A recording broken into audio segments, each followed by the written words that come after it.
En Vigo, a escaseza de prazas de garaxe para aluguer e o seu prezo cada vez máis elevado fan que algunhas persoas opten por compartilas. Empregan o espazo en horarios diferentes e así poden aforrar custos. Iso sí, é un acordo verbal entre particulares que non está regulado, o que ás veces pode xerar problemas. Conseguir alugar unha praza de garaxe en Vigo é complicado e caro.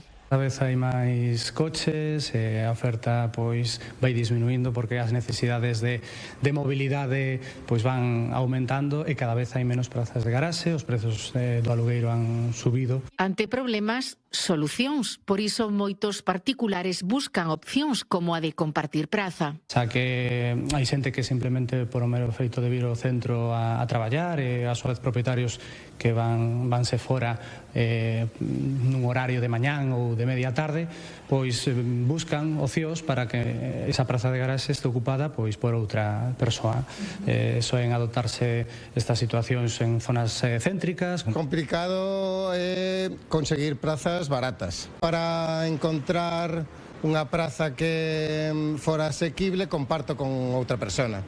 Tengo unha persona que ten turno de tarde, como teño turno de mañán, e así sainos máis barata. Aforra gastos ás dúas partes, pero non é unha fórmula regulada, case sempre é un acordo verbal entre particulares e isto ás veces pode xerar problemas.